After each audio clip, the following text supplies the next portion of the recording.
Okay, here's the breakdown of my new song, My Eyes. Let's get started.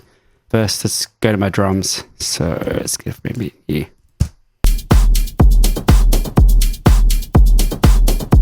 Just start with the kick. I tend to use quite long, subby kicks. This is what I've done to it. Not too much. Bit of transient design. Just keep it up at the top, and that's about it. It's quite thuddy at the start. Barely any on it at all. Next we got snare, you can see these hats are actually quantized, which is unlike me. Often I'll do a hard medium, soft medium like this, but this one I didn't. So I've got two hats. We get a bit of swing from that second hat there. See, just there. So if you make the grid a bit smaller. So anyway, you're getting swing from the lower volume. If that was, it's still all snapped to the grid. So let's look at something to that. Pretty straight drums. Crash. Got this cool little effect down here. The small ping pong delay on it. So that's the crux of the drums there.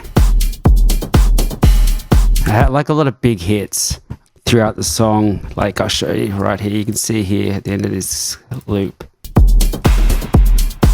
I really like that just to create like vibe and space. So on its own.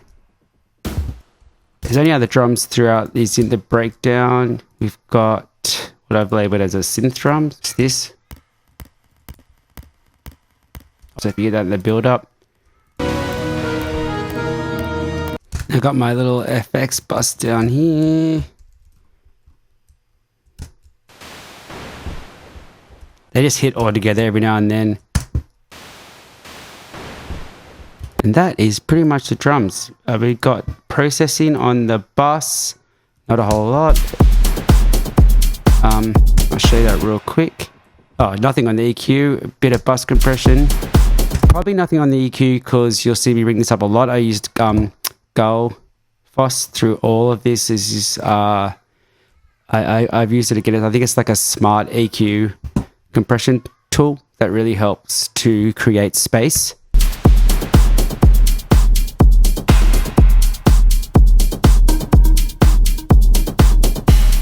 It's almost like it removes frequency that makes it muddy and lets things stand out. So I'll show you that again.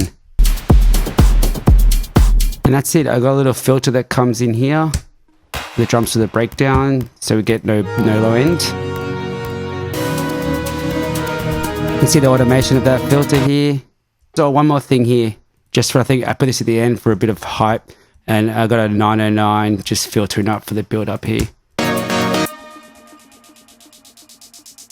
There's that, and then this one other one comes down in here.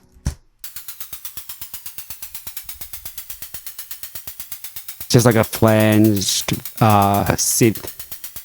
I think I was looking for a synth line, and I was just going through presets, and this sounded really cool, so I just added it to the drums. So Massive X. That just runs through the last bit for a bit of hype. That is the drums. Let's go next to the vocal chops. So the main thing is having this guy.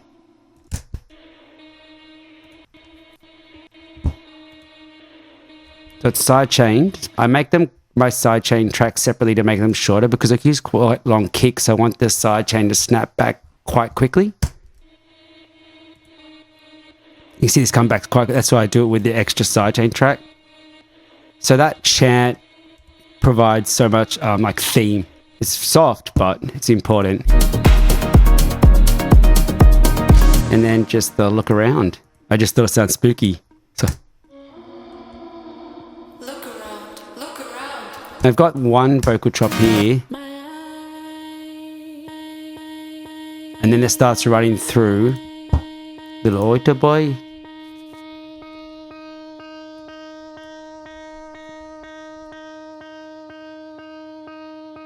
which is what's been automated there, and it's volume and a filter. So it's just to run into the breakdown, or into the drop. After the My Eyes.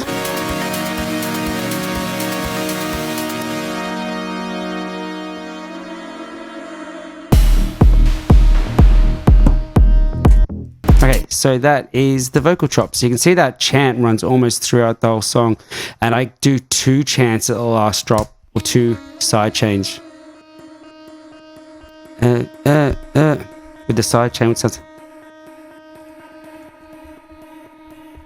It's a bit more, last drop, a bit more intense. The vocal chops next. Synthesizers in blue. So our main chords. So I've got 3 layers on this chord, but one of them is the only one that's really moving, which is just the main one. And I'll.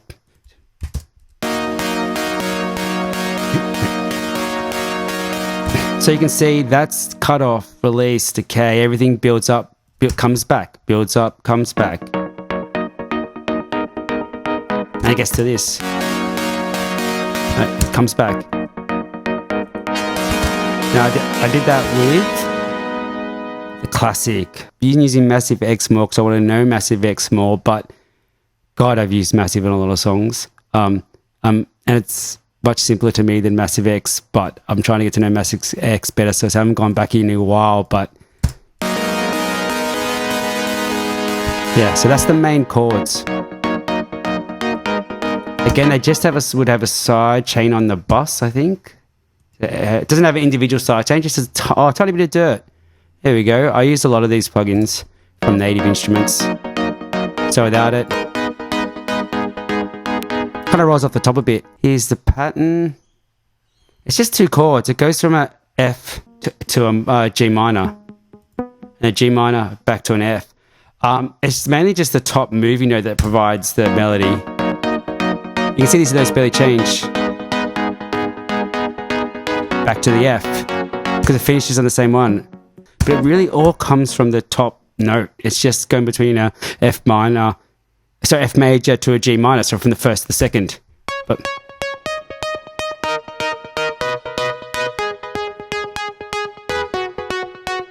so it's really a 2-chord track with some 4s, moving through some 4s and some 6s in the chords.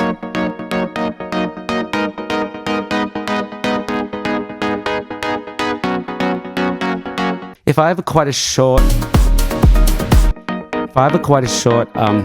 chord stab, I'll often try a longer pad underneath, and it has that bit of like don't want, and can you create like an extra rhythm.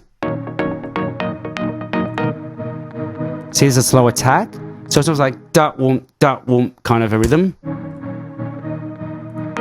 and that'd be side chain together. The side chain's not on right now, but if the side chain is on,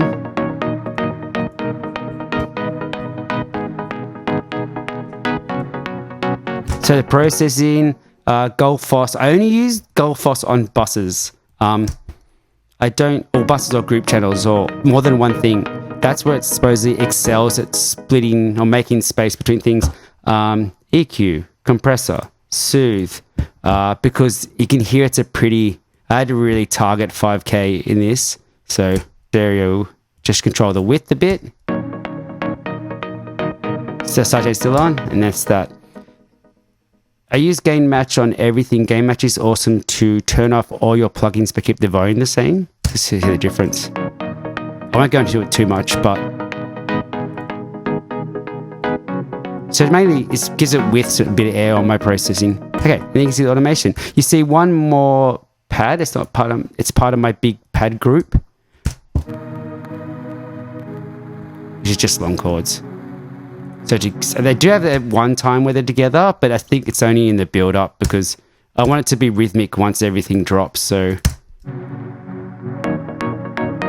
it actually fades out when they come in together.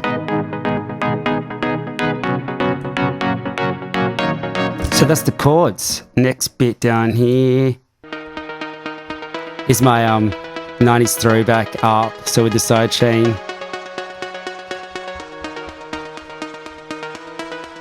Okay, let's keep going through the parts. Down here we've got something very similar. If I'm getting towards the next section and I want to add a layer of tension or like energy, like what's going to happen kind of energy, I often add a single note line. I don't have a particular interval or note that I put it on, but if you're just using the song,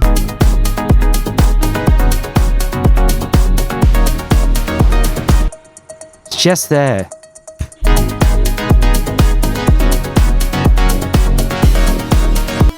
I think I did these on hardware. I can't remember because it's not. Yeah, that's just to back up the kind of melody in certain sections. So.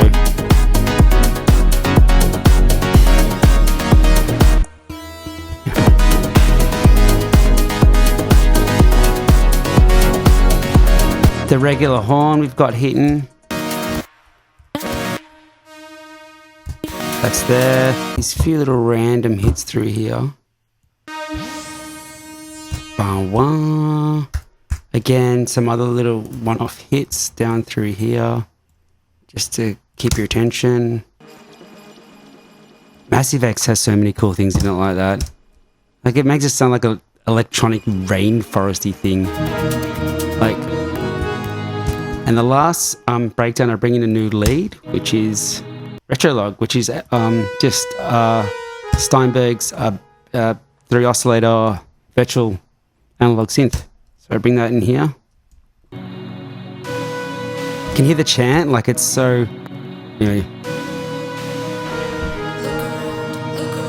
And I make that bend up just before it drops here.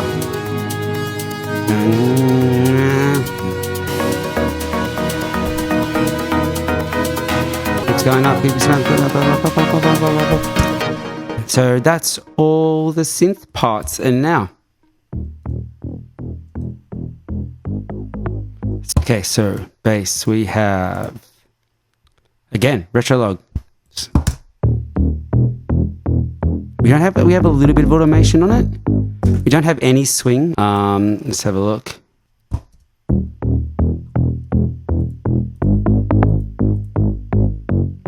I do have a little bit of variation in the velocity, but like when it comes to this kind of sound or this music that's, I guess, I don't want to say straight up and down dance music, I rely a lot on the sidechain for any kind of swing or any kind of groove. So you can see it's got a little bit of automation. It does open up towards the end.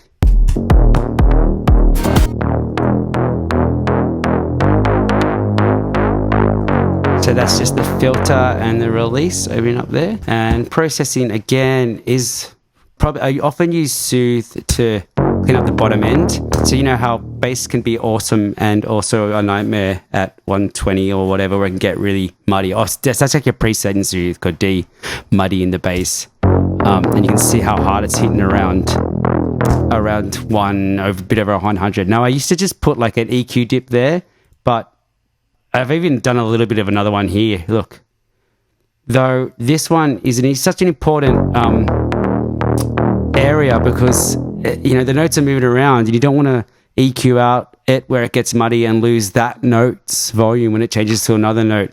Like I get soothing first to initially control just a little bit too much of the muddiness, and then if something's too much more, well then I'll put it through I'll cut up some actual frequencies out. This is a lot of EQing for me. I normally don't do this 3 EQs or 2, and that's the only processing on this bass line. There's just a compressor at the end and an ozone to keep it in the middle. I think it was a little bit wider. I have noticed a trend to put in a teeny bit of width in bass, even down towards the low frequencies lately, but you know, it's still, you keep it pretty clean down there. And that is my eyes. Hope you enjoy.